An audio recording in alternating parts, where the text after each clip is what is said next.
All right, and welcome everyone to another Kit Reacts video. And today we're reacting to the Fat Electrician because I very much enjoy all of his content. I've consumed so much of it.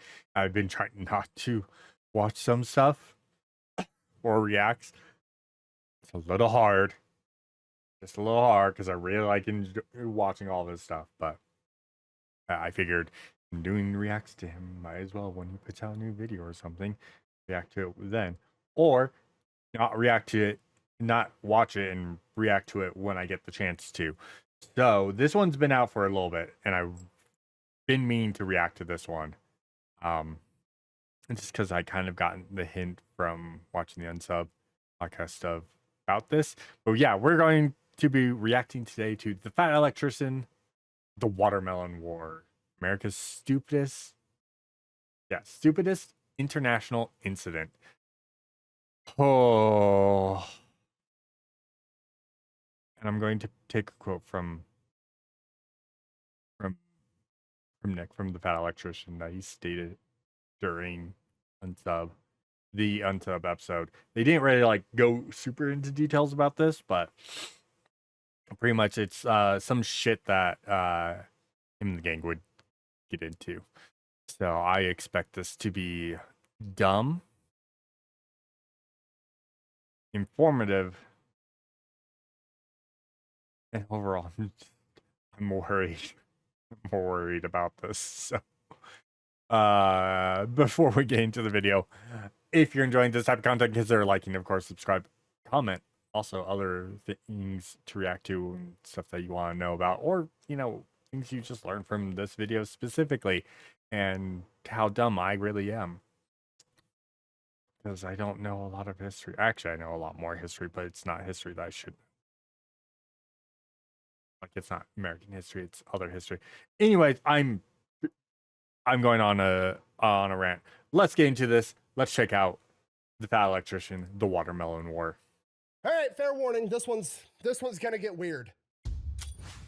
Today we're talking about the Watermelon War, that time that America and Panama had an international incident over a slice of watermelon, which it kind of sounds weird, but historically speaking, it's really not. I was thinking it was over a whole bunch of watermelons and a slice? A slice. Okay. This is going to get really weird then. I mean, Mexico and France almost went to war over a pastry. America and Great Britain almost went to war a third time over a pig on an island off the coast of Canada. And then there was that one time that Honduras and El Salvador almost went to war over soccer. So, I mean, war is weird. And to be fair... Okay, I didn't know about America and Britain going to war, almost going to war for a third time because of a pig. I want to know that story now. What? Never mind.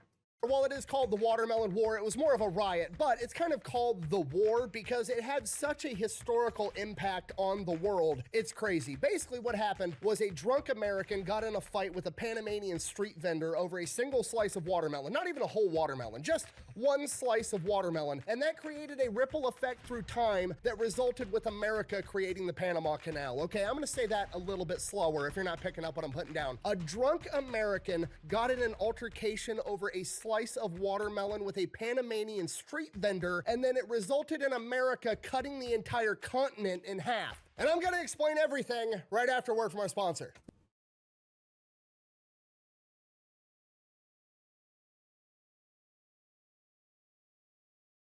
That doesn't make sense. That's going to make it make sense, but that doesn't make sense. What? All right. This video is brought to you by Element. Okay, look, we've been through this before. They've already sponsored the channel 10 times. They're going to keep sponsoring the channel, mostly because I keep wanting to work with them because I actually like this shit. Okay, it's a super simple, straightforward product. It's just electrolyte mix, okay? I don't know how it works. Science is involved. It's like Gatorade, except there's no sugar and there's not a bunch of artificial food dye. I don't know why it works. All I know is I drink it once a day, my piss is clear, and I don't have headaches. And then if I'm working out, being fat and sweaty, sometimes I'll have 2, maybe even 3 a day, whatever the situation calls for. They just come in these little drink sticks, throw them in your bag, drink them whenever you need them. It's fantastic. Like I said, they don't have a bunch of sugar like Gatorade and all the other stuff. Despite that, they actually taste good somehow. I really like the lemonade and the raspberry and the chocolate ones. If you mix the chocolate ones with hot water, it's like hot chocolate. It's really good. I'll actually read all the ingredients for you right now. Salt, citric acid, magnesium, potassium, natural flavors, stevia extract, the end, manufactured in the USA. And if you're I can't afford to buy. That actually sounds really good. Not gonna lie. like super ultra health minded, Sorry, this has nothing to do with a raw version where it the just video. tastes This is like his ad. salt. So you mix it with your water. go and check it tastes out like salt water. But hey, your piss is gonna be clear and you won't have headaches. You do you. So if you want to give go check out drinkelement.com/Fat Electrician. Go get some. They've got apparently some good flavors. They got black cherry. I'm seeing black cherry right there. I can't afford it. Element a try, head over to drinklmnt.com/Fat Electrician. I'll have that link down below, and you're going to get a free sample pack with every order. Let's get back to the video. All right, our story begins in the 1840s, and at this point in time, Panama is not a sovereign nation like it is today. Panama is owned by basically what amounts to today Colombia, and the two countries together are known as New Granada. And Panama, in particular, is very important at this point in time as well as today because the Panamanian Isthmus, it's only like 46, 47 miles to cross from the Atlantic to the Pacific Ocean. And it seems counterintuitive, but even though the Panama Canal doesn't exist yet, it's still the fastest way to get from the east coast of the United States of America to the west coast. I'm just thinking about it like in modern times, 47 miles is not that long. That's not. I drive more than that a day and to go to work, so that's barely an hour trip. Saying. Reason for that is you have two options if you want to go from like New York to San Francisco, right? You can A, get in a covered wagon, and then you can drive your covered wagon all the way across the United States of America through cowboy country where bandits are trying to rob you, through Indian territory where Native Americans are rolling up on horseback shooting giant fucking toothpicks at you the entire time. And if you make it, the entire voyage takes you like 6 months. Option B, you can go to New York City, hop on a boat, take that down to Panama, walk 47 miles across the Panamanian Isthmus, hop on another boat, take that up to San Francisco, and that voyage is only going to take you 4 to 6 weeks and is way safer. Because of this, pretty much every major superpower. And like this is the 1800s. Yeah, that's like super quick. 6 weeks to 6 months. That's a month and a half. Like no time at all. In the world wants control of Panama because they control how fast you can get from the Atlantic to the Pacific Ocean, which is a humongous deal. America's looking at Panama like, how do you guys feel about democracy? The British are looking at Panama like, hey, how would you guys feel about having a king? And the government of New Granada realizes they need to get something figured out. Otherwise, one of these countries is going to invade, go to war with them, and potentially take over Panama. So they decide they're going to team up with one of these world superpowers, and the superpower that they pick is the one that's closest. They're going to team up with America, and they create the Bidlack Treaty in 1846.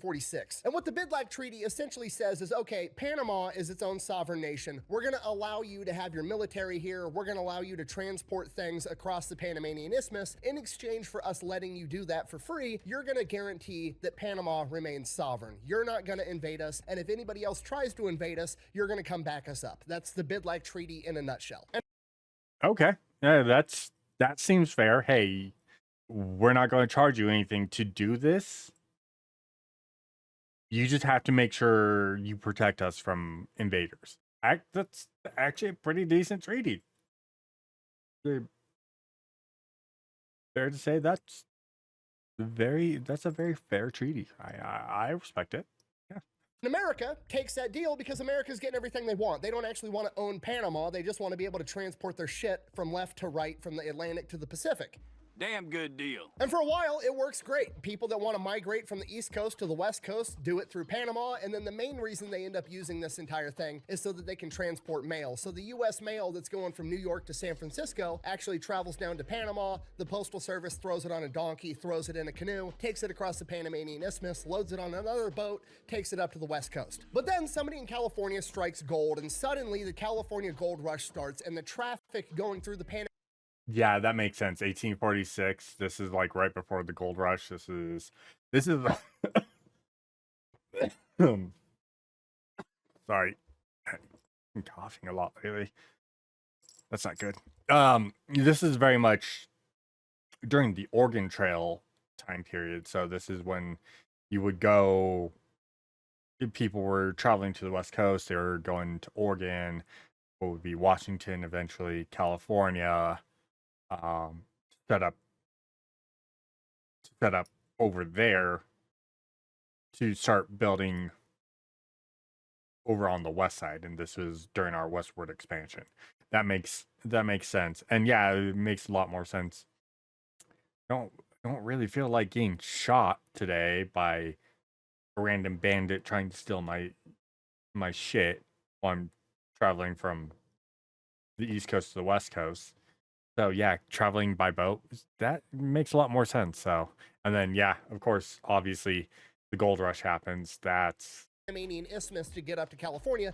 hold on. California gold takes it up to the West Coast. But then somebody in California strikes gold, and suddenly the California gold rush starts, and the traffic going through the Panamanian Isthmus to get up to California explodes exponentially. Now there's tens of thousands of people making this voyage so they can go up to California and try their luck at panning for gold. Then somebody gets a bright idea. Hey, we've got thousands of people that want to get transported 40 miles across this Speaking of which, like panning for gold isn't like it's rough because you're not going in and digging. You're going through like finding like river sets and waterways through like essentially tunnels, and then you're using a shifter, pretty much like a cooking shifter, essentially what we use nowadays to shift out like flour so it and like powdered sugar so you get the right amount. But you're like doing that and you're shifting through all the dirt and debris and hoping that you get gold in it. There's a place where I live that used to do that when I was a kid. You get to go up and shift for gold. They put like random gold flakes in there, like fool's gold. It wasn't real gold. And lets you try and shift. And if you got stuff, they give you that exchange. You get to exchange it for stuff. It wasn't real gold. It was just something for that area. It was really cool. Sorry, just thinking of like past, but yeah, that it wasn't easy. I tried and I never got any gold. So you know how it goes. All right. Panamanian Isthmus as fast as possible so they can get up to California. If we make it faster for them, we could probably make a lot of money, so they start building a railroad. Now, instead of having to trek 47 miles across some donkey path, you're just going to be able to board a train, drive it 47 miles, hop on a boat, you're good to go. So they start building this railroad. Which means that's a way faster trip. I mean, you figure back then you're walking or you might have a horse with a wagon or with and some saddlebags for your stuff. So you're trucking that, but horses need water. They need to eat during that, and you need to eat. And 47 miles on a horse, where you're going maybe 2 miles an hour, to trek. Especially if it's on a narrow path where you need to be careful not to fall into a crevasse and die.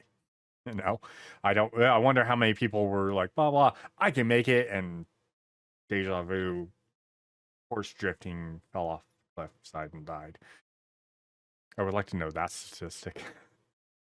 But yeah, a train seems a lot more viable. They employ a ton of local Panamanians to build the railroad for them, and it's a humongous boost to the Panamanian economy. That's where everybody's making all of their money. It's going great. Then to support the railroad, there's all kinds of other businesses coming in. They're throwing up hotels, they're throwing up bars, they're throwing up casinos, so people have stuff to do in that area while they're waiting to board the train, or once they get off the train, they can buy more supplies, whatever the case is. So they're throwing up a bunch of businesses as well. And fairly quickly, it's like this little tiny America inside of Panama. There's all these different businesses. You've got all these travelers coming through, spending money. It's an economic powerhouse. But we all know the saying, more money, more problems. I'm pretty sure Gandhi said that, but regardless, because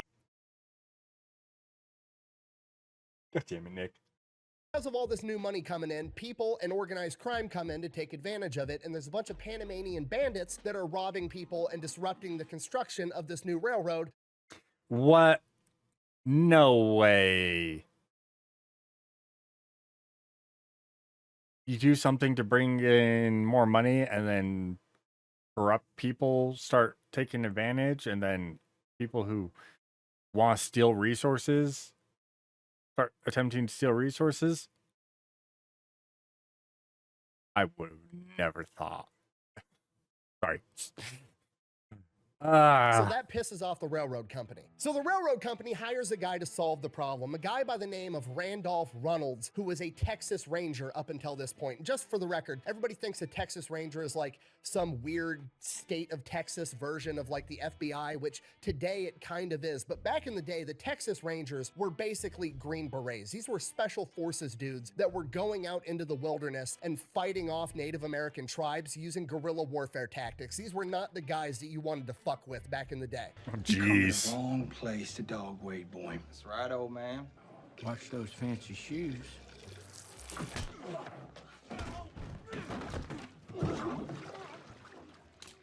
It's a real mess. You get it point blank, but I'm happy to do it for you. So Randolph Reynolds and his boys come in and they start capturing and killing all of the bandits. So much so that the locals end up referring to him as El Verdugo, the hangman, and everybody's absolutely terrified of him. He's notorious. And that pretty much puts a kibosh to all of the bandits. And then the railroad gets finished and all of the local Panamanians that were building the railroad get laid off and basically get told, okay, thanks for building our shit, now fuck off. So now the railroad's making a ton of money. All these local businesses supporting the railroad that are also owned by Americans, bars, saloons, the whole 9 yards, they're all raking in a bunch of money as well. And the Panamanian locals have just kind of been kicked to the curb. There's like this little America that they're no longer allowed in. They can't afford the property there. They can't live near it. They're no longer reaping any economic benefits of it. And because of this, there's a lot of resentment from the locals towards this new American business, which that's not surprising, and because that's how businesses run. They'll do that. But that's also, I don't blame the Panamanians for having resentment after, like, hey, we helped build that railroad and you just said fuck off. Huh. Yeah, I don't blame that resentment at all. Justified. to be fair, completely understandable. They built the fucking railroad and now they're not benefiting from it at all. And to be fair, I have no historical evidence to back this next part up. This is me assuming a couple of things, but I'm gonna go ahead and assume that the Americans that were coming through and traveling weren't super respectful of the local Panamanians, because you gotta realize the Americans that are coming, these are all people that are like, okay, we have like cobblestone streets and streetlights in a modern society in New York City. I'm gonna risk all of that. I'm gonna move out to the wilderness in California and risk my entire existence on my ability to dig up a shiny fucking rock, okay? These are not risk-adverse people. These are people that are willing to gamble at all. So I'm assuming when they show up, they're not being respectful of the local population, and I would assume that makes it 10 times worse. Okay, I don't like it when people come into my small town and increase the wait time at the local restaurant. I definitely don't like it when they're being drunk assholes about it the entire time. That's just common sense. So that's what's going on in the background leading up to the Watermelon War. Then on April 15th, 1856, a bunch of Americans get in from the boat. They're waiting on the train to come pick them up. They've got a layover. One of these Americans is named John Oliver. Here's an artist rendition of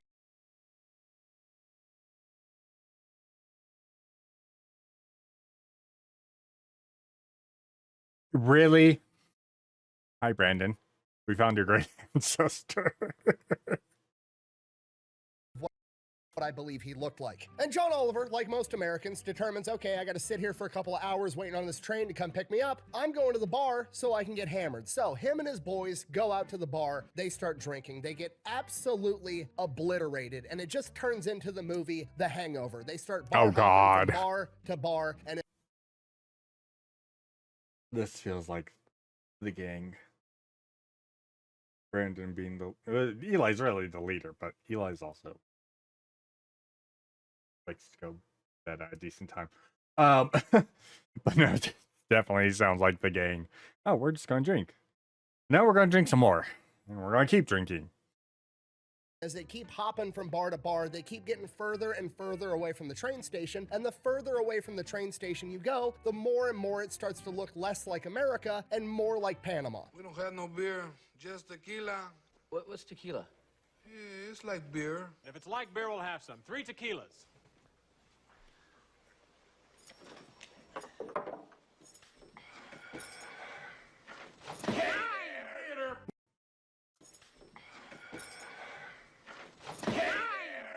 Now, Okay, just I wanted to say this, but then an ad hit. But yeah, that's tequila for you. I don't do tequila. Tequila is to kill ya. It's when I was young, dumb. My God, tequila. Take a shot of tequila. Oh my God, this tastes horrible. Take a second shot. Hey, it's actually tasting really good. Take a third shot. Oh, what are you talking about? I can do another. Tequila is not safe. Tequila is rough. Why don't drink it? Anyways. Far along the line, they cross paths with a Panamanian street vendor that's selling slices of watermelon by the name of Jose Luna. And depending on which source you want to read, there's two different versions of what happens next. Version number one is that John Oliver is being a drunk asshole. He walks up, grabs a slice of watermelon from Jose's cart, just starts eating it, and refuses to pay. Version number two of the story is that Jose Luna kind of does the tourist trap thing where the local street vendor comes up and like makes it seem like he's giving you a gift for free, and then after you put it on or you start eating it, he then expects you to pay him. Regardless of which version of that story it was, the fact of the matter is Jose Luna now believes that John Oliver owes him a dime for this slice of watermelon, and a dime for a slice of watermelon at this point in time is an outrageous sum of money. A dime in 1846? Yeah, that's like maybe like 40 bucks or like 20 bucks in today's currency for America. It's that's actually probably be a little bit more, but still it's like or around $20. That's ridiculous for a slice.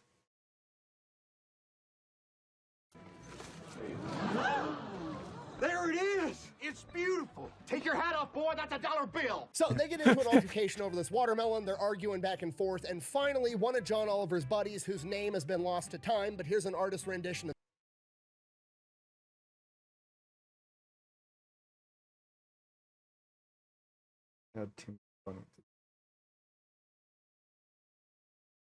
He made the other buddy donut. Oh no. Oh no. him. He decides that he's had enough of hearing about this. He'll just pay for the watermelon. So, like an adult trying to de-escalate the situation, he pulls a dime out of his pocket and then overhands it at Jose's face, hits him right in the forehead. I could see Donut doing that. I could see Donut doing that. Yeah, this really is Brandon Donut. Oh no. At this point, Jose, pissed off, pulls out a knife, to which John Oliver, being the American in the situation, does what Americans do and pulls out a gun. So now we've got a standoff, okay? Things are tense. Everything is frozen. We've got a knife. We've got a gun. They're standing there. Everything's going fine. Everything's going great. This is the point where everybody's like, okay, you got your dime. We're gonna leave. We're clearly the assholes here. Everybody can just go about their merry way. But then one of Jose Luna's buddies, whose name also has been lost to time, so we're just gonna go ahead and call him Hose B. Hose B jumps in and tries to grab.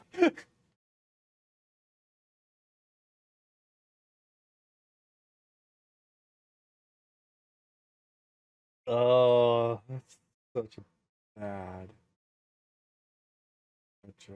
Oh no. Lost to time, so we're just gonna go ahead and call him Hose B. Hose B jumps in and tries to grapple the gun away from John Oliver, and during this altercation, the gun goes off and shoots an innocent bystander. Oh shit. Ah, you mother...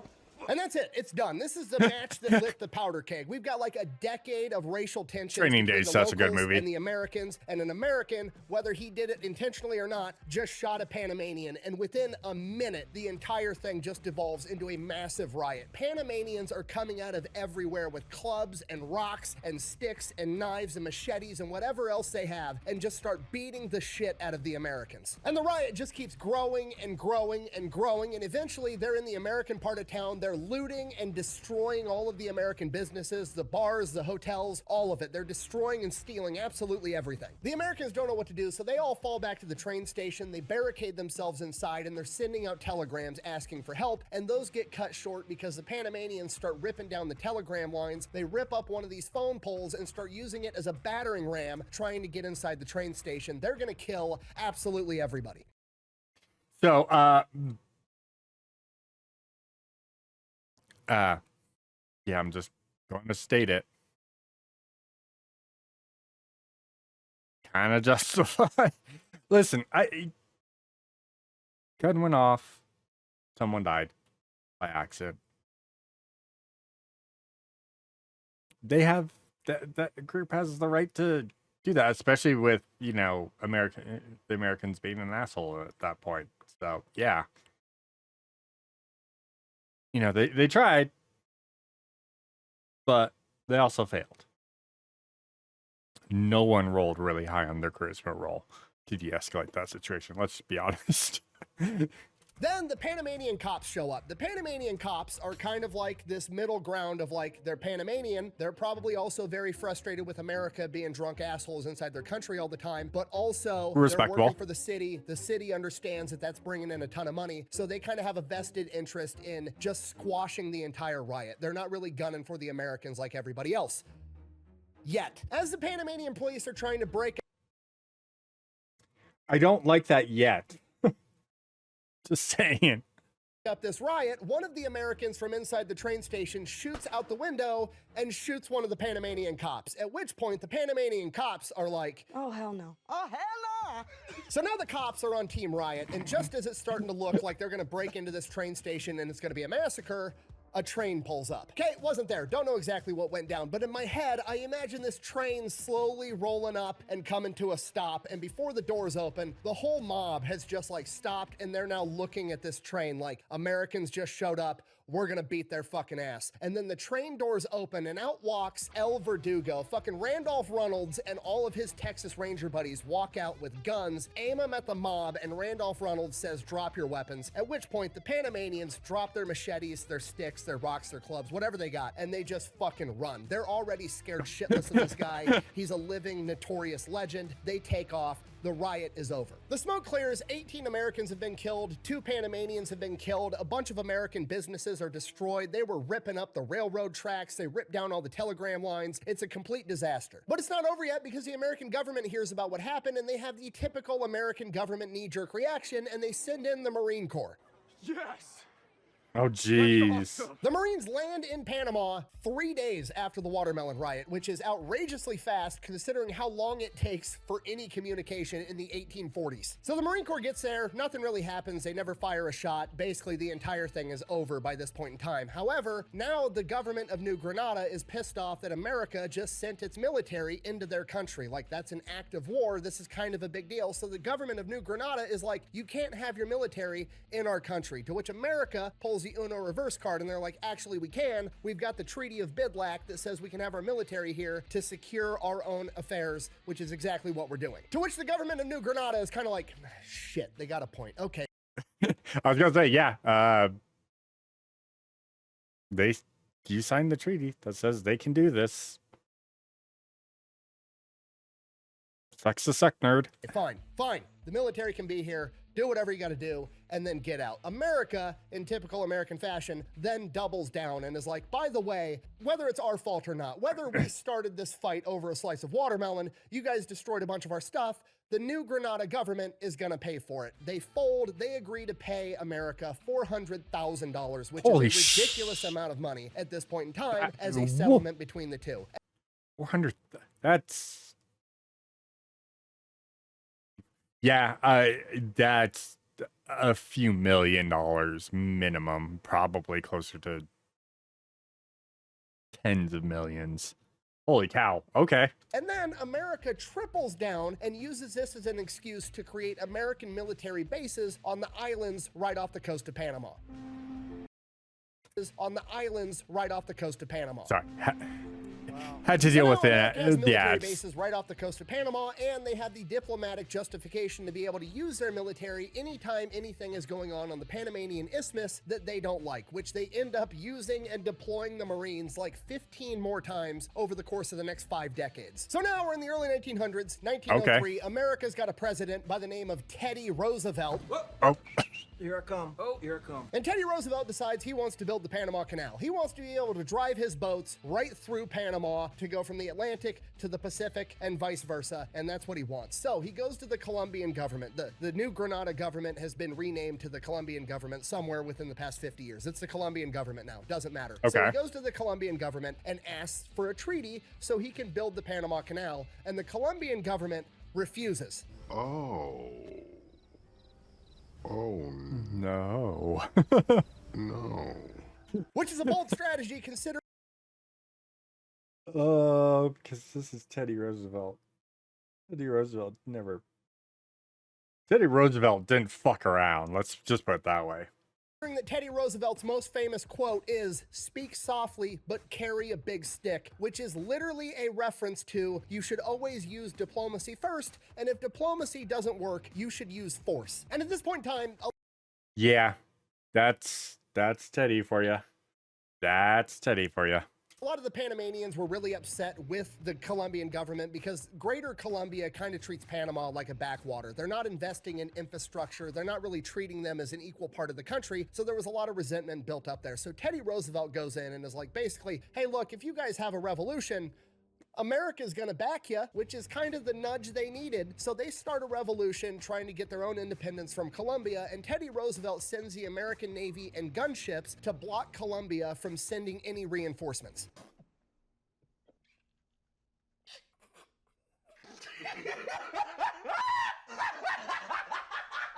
Because of this, Colombia doesn't even really try to stop the revolution. They're not able to send their military in there, and the entire revolution is relatively bloodless and nonviolent. And Panama becomes its own sovereign nation, and you're never going to believe this, but the new Panamanian government is willing to sign a treaty to let America construct the Panama Canal. What are the odds of that?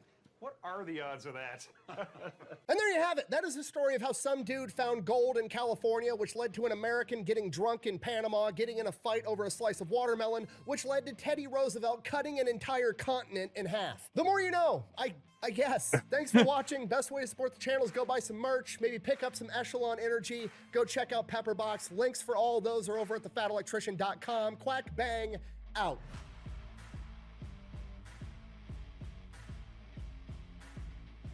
Not gonna lie, I pride myself on never using clickbait. If I tell you that prohibition led to 2 billion pounds of cheese being in an underground cave in Missouri, I mean it. And if I tell you that a slice of watermelon made Teddy Roosevelt cut an entire continent in half, that's exactly what happened.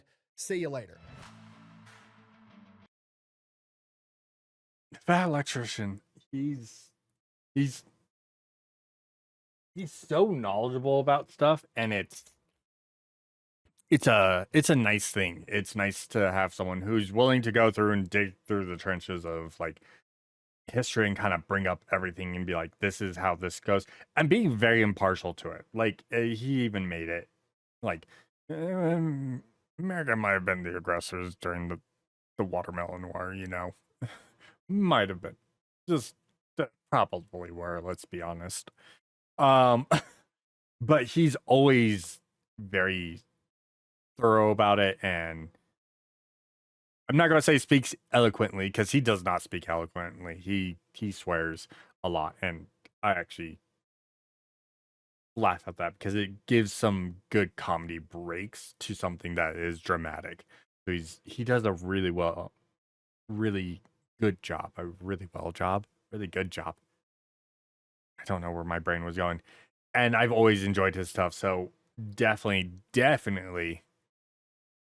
enjoy it. But yeah, that was Fat Electrician, the Watermelon Wars.